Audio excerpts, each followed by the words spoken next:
Hello, good evening or good morning, everyone, whenever you're watching this. I'm architect Roy Vincentrani, recording from the Lantawan studio in Lantawan office in the Safad building.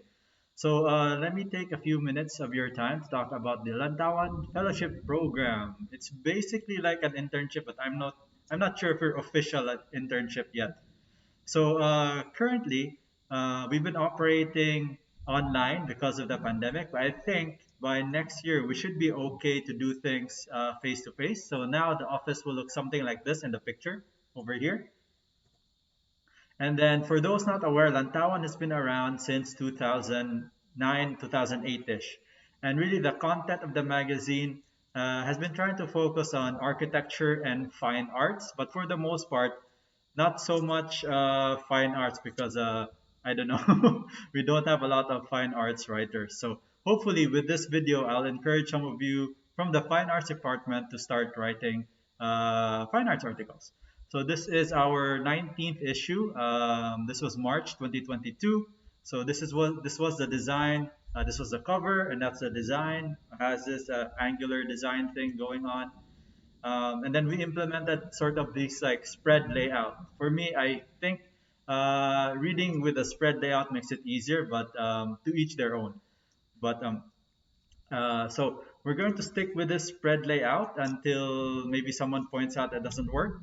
But this is what the 20th issue looks like. It's available on Ismis. So sorry, I'm just plugging in my laptop. And we're going for this like clean sort of kind of rectangular, boxy look. Some people might say it's a bit boring, but for me it feels easier to read with the while the colors make it like pop. So our production timeline, it's currently October 2022. So I'm starting with the call for writers and student volunteers. Hopefully, when the volunteers come in, maybe we can start by November, like mid-November. We're planning for the articles to finish coming in by November 15. So the fellowship will include like a meeting once a week for all those approved volunteers who make it through. I'm thinking about 10 or maybe 15 people. And then we'll start discussing how to make the magazine.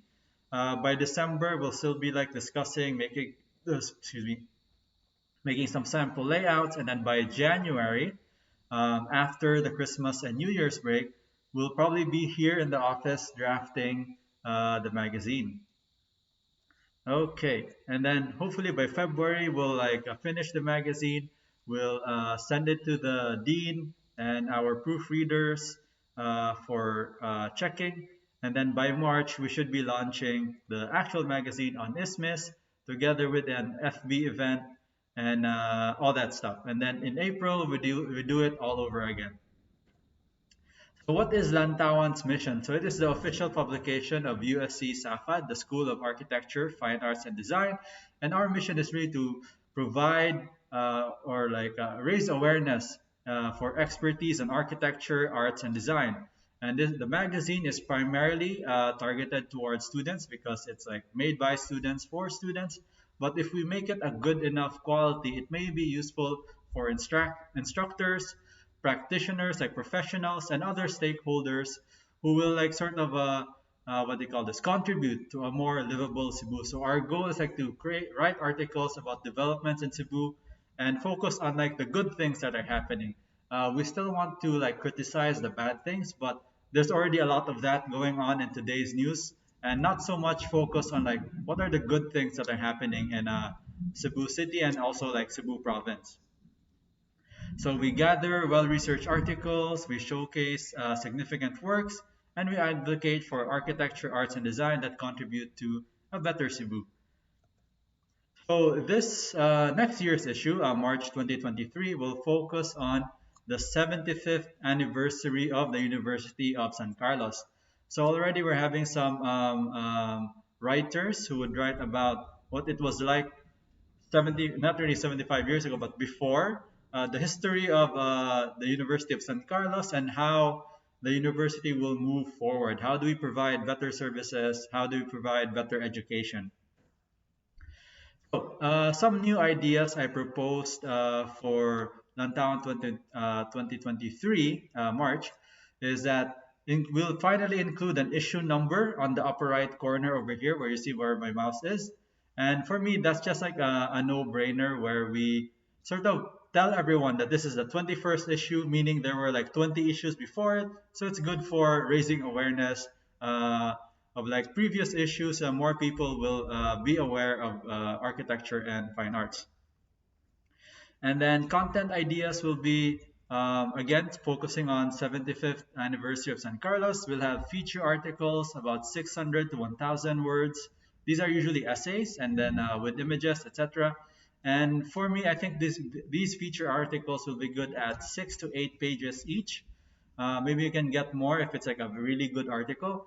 And the standard articles, also 600 to 1,000 words, will be the topics will be like new innovations like technology in design and arts, new projects that have been recently completed, and new events in USC SAFAD.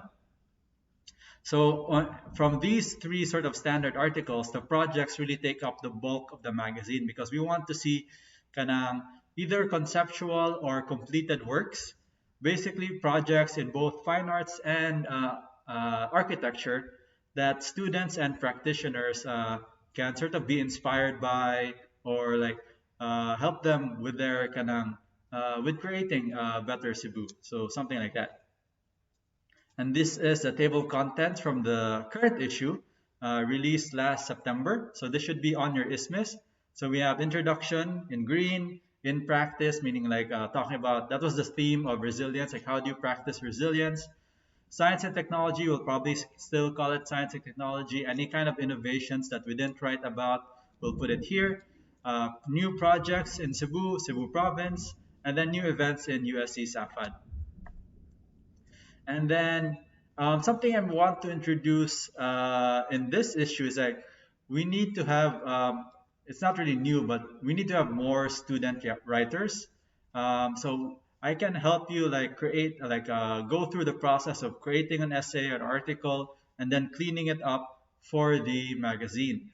Also, it might be possible where we have rough drafts from professionals who don't have time to like edit and clean their work, and we can like sort of clean it up for them. And for the students, this will be a good opportunity to learn from those who are actually practicing on the field. So I think it's a win-win situation. The authors get a very clean article with their vision and their ideas on the page. The students can learn how to write, like write basically higher level sort of essays, and the magazine can have articles in the magazine. And then we also talk about like article design. I'll teach you the programs. I know a bit, just a bit, some basics, but even with just the basics, you can get pretty far with Adobe products. So this is just a sample layout over here. We have a full page spread, which I think the current magazine doesn't do enough because magazines are all about, for me, magazines are like about pictures. So seeing things that are happening and then supplemented by the text. So before there was, I feel like the magazine had too much text, so really trying to make concise text, make it like more trimmed down, easier to read, easier to digest, so that students and practitioners alike can get more ideas and sort of be inspired to do better work. And then for me, I really like these National Geographic magazines, and I'm using them as the inspiration for the March issue 21's layout, March 2023. So we have full page spreads, we have bigger pictures like this, which take up almost like a 2/3 of the page spread. This way we can attract more viewers, and it's not so, what do you call this? I guess not too scholarly and more really kind of introductory. And maybe if we have what do you call this, really good writers, it can be a bit deeper while not like pushing away those who are sort of new to architecture and fine arts. Basically, I want architecture and fine arts to become more accessible to not just the students but everyone in Cebu province and maybe like the rest of the Philippines if they decide to read it. So, for the fellowship training or the student training, we will have sort of two main divisions: those who make the architectural plans with AutoCAD and Illustrator, and those who make the sort of the fine art side, the illustrations, the graphics. But hopefully, what I'm pushing for is whether you're a fine arts, architecture, or maybe even not a SAFAD student, you can still learn these programs, because I feel like journalism and writing is very important no matter what your profession. So yes, we need you. So for me, this will be open to all USC students and faculty. I already asked some of the teachers, but as you know, teachers are very busy. So basically, I'm just like scraping to find who wants to write, who has an idea about something. If you have no idea what to write, I can give you an idea and then you can write about it. So we need writers, we need illustrators, graphic designers, AutoCAD draftspersons, layout draftspersons, and proofreaders, because I think that's also another thing that Lantawan is currently lacking. So another set of eyes to read through the magazine before we put it up on ISMIS. So the program hopefully will start like November 15. If any of you are interested, please email us at lantawan@usc.edu.ph, and then hopefully we'll contact you. Maybe we can do a short interview, and then yeah, see you on November. So